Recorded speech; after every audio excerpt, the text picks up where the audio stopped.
हरे कृष्णा। आज हम आपको दो ऐसे बुज़ुर्ग लोगों के बारे में बताऊंगा जिसके बारे में बहुत लोगों को पता नहीं है। इन दोनों बुज़ुर्ग लोगों की उम्र 70 साल की हुई तो उनमें से एक बुज़ुर्ग ने दुनिया वालों को मांसाहार खिलाने का काम शुरू किया और दूसरे बुज़ुर्ग ने दुनिया में मांसाहार शराब बुरी लत छुड़ाकर उनको धोती पहना दी। जबकि उस इस उम्र में आदमी बिस्तर में आराम करने का होता है। पहले हम आपको बताते हैं कि 70 साल की उम्र में लोगों को जिसने 70 साल की उम्र में लोगों का मांसाहार नशा बुरी आदतें सब छुड़ाकर उनको धोती पहना दी थी, उनका नाम है भक्ति वेदांत स्वामी शिला प्रभुपाद जी।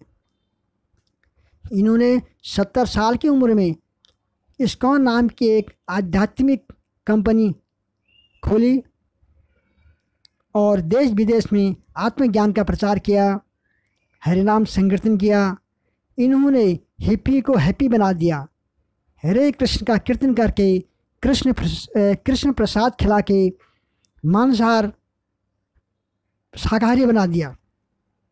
आज पूरी दुनिया में जो इस्कॉन के नाम से जाना जाता है। प्रभुपाद जी उनके गुरु ने कहा था कि तुम पाश्चात्य देश में जाकर अंग्रेजी के माध्यम से भगवान का प्रचार करो। तब तक वे वृंदावन में आराम से भागवतम का ट्रांसलेट कर रहे थे, यानी भागवत लिख रहे थे। गुरु आज्ञा से वे अमेरिका के लिए प्रस्थान किया। वहाँ कोई जान पहचान नहीं और एक बड़ी मुश्किल से एक मालवाहक जहाज़ में गई। जाने के टाइम उनके पास केवल 40 रुपये थे और एक भगवद गीता और एक करताल। उस मालवाहक जहाज़ में उनको 3 हार्ट अटैक भी हुई और न्यूयॉर्क पहुंच गए। वहाँ के लोग मांसाहार नशा पान में लिप्त थे। जब प्रभुपाद जी ने देखा कि इनकी हालत ऐसी है तो प्रचार इन्हीं लोगों से शुरू करता हूँ। कुछ दिन बीत गए, प्रभुपाद का मिशन नहीं चला। वे फिर भी निराश नहीं हुए। वे कृष्ण को कहते थे कि प्रभु इनका उद्धार कैसे होगा। कुछ दिन प्रभुपाद ने खूब मेहनत किया, फिर भी कहीं से कोई आशा नज़र नहीं आई। फिर अंत में उन्होंने एक पार्क में बैठकर आंखें बंद करके हरे कृष्ण महामंत्र का कीर्तन करने लगी।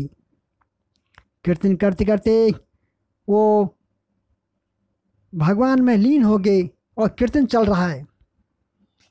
जब 1 घंटे के बाद उन्होंने देखा कि पार्क भरा हुआ है और हिप्पी के बीच में बैठकर कीर्तन कर रहे हैं और हिप्पी लोग सिगरेट धुआं नशापान सिगरेट का धुआं पूर्वात की ओर फेंक रहे हैं ऐसे।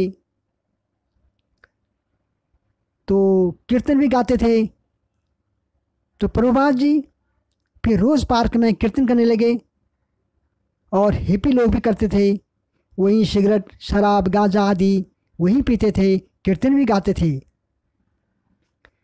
फिर प्रभुपाद ने उनको भगवद गीता का ज्ञान जो भगवान कृष्ण ने कुरुक्षेत्र रणभूमि में अर्जुन को दिया वही देना शुरू किया और साथ में कृष्ण प्रसाद भी वितरण किया।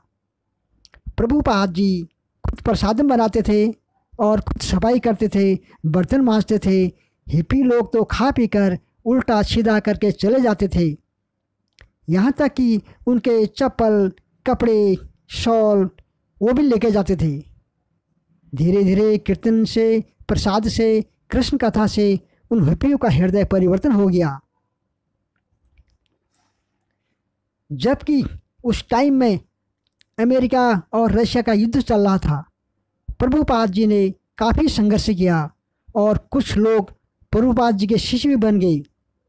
प्रभुपाद ने एक छोटा सा कमरा किराए में ले लिया। उसमें वो भगवान का या भागवतम का रिकॉर्ड करते थे। लिखने में टाइम लगता था और 4-5 पेज की भगवत दर्शन भी बुक वो लिखते थे। प्रूफ रीडिंग खुद करते थे। और अपने भक्तों से बोलते थे कि ये प्रेस में प्रिंट करने दे दो। धीरे धीरे उनके बुक बिकने लगी। आज जो बुक कई भाषाओं में है और खूब धड़ल्ले से बिक रही है। फिर प्रभुपाद जी ने ऐसे ही अनेक देशों में भ्रमण करके प्रचार किया। प्रभुपाद जी अमेरिका पहुँचे तो बोले, आप लोग इंडिया को लूट कर लाए हो, पर एक चीज़ आप वही छोड़ के आए हो, इसलिए मुझे देने को आना पड़ा। वहाँ के लोगों ने सन्यासी देखे नहीं थे और उनको आश्चर्य हो रहा था कि एक इंडियन ओल्ड मैन हमारे लिए कुछ लाया हूँ बोलता है। प्रभुपाद के मिशन में भक्त जोड़ने लगे, बुरे कर्म त्याग दिए, सुधर गए।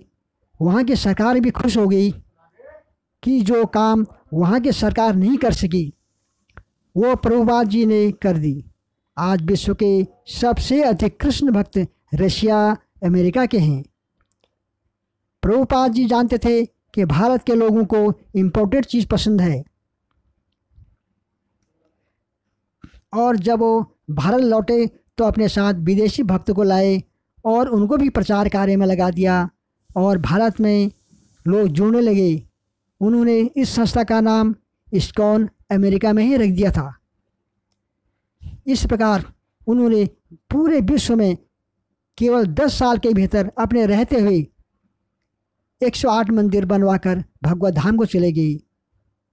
ये मंदिर हैं Vrindavan, Mathura, Mayapur, Juhu, Bombay, America, Russia, Africa आदि देशों में इस समय तो काफ़ी इस्कॉन के मंदिर और नाम हट तथा प्रभुपाद के शिक्षाओं का भक्ति वृक्ष के क्लासेस भी चल रही हैं। गांव-गांव, गली-गली जो महाप्रभु का मिशन को अब उसको प्रभुपाद के शिष्य चला रहे हैं। और अधिक जानकारी हेतु नज़दीकी इस्कॉन से संपर्क करें।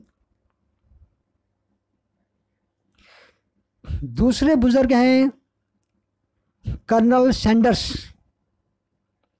ये मांसाहार वाले बुजुर्ग, इनका नाम कर्नल सैंडर्स है। इन्होंने 70 साल की उम्र में मांसाहार का काम शुरू किया और आज पूरी दुनिया में इनको KFC के नाम से जानते हैं। इन्होंने जीवन में काफ़ी संघर्ष किया, कुछ हाथ नहीं आया। आखिर 70 साल की उम्र में इन्होंने चिकन का पकवान बेचने का काम शुरू किया। आइए इनकी ज़िंदगी की एक झलक देखें कि ये इस मुकाम पर कैसे पहुँचे। 9 सितंबर 1890, 6 साल में इनके पिताजी की मौत हो गई, जिसके कारण इनकी माताजी को बाहर निकलना पड़ा। उनकी माँ एक टमाटर की फैक्ट्री में काम करती थी। ये आगे पढ़ नहीं सकी, सो 7वीं कक्षा तक ही पढ़ पाई और घर चलने के लिए उन्हें नौकरी करनी पड़ी। वे खेत में सहयोगी की तरह काम करने लगे। धीरे धीरे समय बीतता गया। सैंडर्स अब 16 साल का हो गया, इसलिए वह अपनी उम्र को छिपाकर अमेरिकन आर्मी में भर्ती हो गया। लेकिन 1 साल बाद उन्हें आर्मी से निकाल दिया गया। इसके बाद उन्होंने रेलों में मजदूरी की। यहाँ भी वे ज़्यादा चल नहीं पाए क्योंकि अन्य मजदूरों के साथ झगड़े करने के कारण उन्हें नौकरी से निकाल दिया गया। फिर वे अपने माँ के पास रहने लगे। यहाँ उन्होंने एक इंश्योरेंस कंपनी में एजेंट के रूप में काम शुरू किया, लेकिन यहाँ भी उनका आदेशों की अवहेलना में न चलते उन्हें नौकरी से हाथ धोना पड़ा। बार बार असफलताएं पाकर भी हताश नहीं हुए। उन्होंने हार नहीं मानी।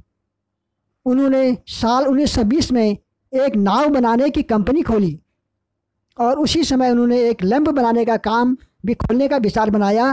वे इसी बारे में सोच ही रहे थे कि एक दूसरी लैंप बनाने वाली कंपनी ने एक बेहतरीन लैंप बाज़ार में उतार दिया। समय बीतता गया। सैंडर्स की गाड़ी पटरी पर नहीं आई। 40 की उम्र में उन्होंने फैसला किया कि वे चिकन का पकवान बनाने का काम करेंगे। अपने चिकन का स्वाद लोगों तक पहुंचाने के लिए सैंडर्स ने सड़क में गुजरने वाले लोगों को मुफ्त में बांटा। कुछ दिनों बाद उन्होंने सड़क के किनारे एक छोटा सा रेस्टोरेंट खोला। 1935 में जब वहाँ के गवर्नर उस सड़क से गुजर रहे थे तो उन्होंने सैंडर्स के रेस्टोरेंट में ही नाश्ता किया। उन्हें वहाँ का चिकन इतना अच्छा लगा कि उन्होंने इस रेस्टोरेंट का नाम केंटकी कॉलोनी रख दिया। अब रेस्टोरेंट चलने लगा, लेकिन ये ज़्यादातर चल नहीं सका। एक झगड़े के कारण इन्हें बंद करना पड़ा। फिर उन्होंने एक रेस्टोरेंट और खोला और इस बार विश्व युद्ध छिड़ने के कारण ये भी बंद हो गया। वे लोगों को चिकन का स्वाद चखा चुके थे, लेकिन लोग खा नहीं पा रहे थे। फिर उन्होंने फैसला किया कि वे रेस्टोरेंट में जाकर पानी रेसिपी बेचेंगे और मुनाफे में हिस्सेदारी खरीद लेंगे। लेकिन ये इतना आसान भी नहीं था। काफ़ी दिनों बाद सैंडर्स को इसमें सफलता नहीं मिली।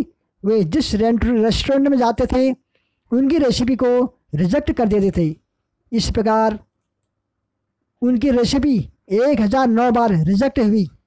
उन्होंने हार नहीं मानी और अंत में उनकी सफलता पूर्ण हुई। कुछ ही दिनों में उनकी चिकन की रेसिपी इतनी पॉपुलर हो गई कि उनकी ब्रांचेस दुनिया में फैल गई। इसके बाद सैंडर्स ने 1964 में इस कंपनी को $2 मिलियन में अपने निवेशकों को बेच दिया। आज दुनिया भर के ब्रांड लोगों पे उनकी तस्वीर लगी हुई है। उनकी बकरा दाढ़ी और वेस्टर्न टाई KFC की पहचान है। आखिर में 90 साल की उम्र में 1980 में वे इस शरीर को छोड़कर चले गए। आज दुनिया भर में 25,000 ब्रांचेज हैं। हरी बोल।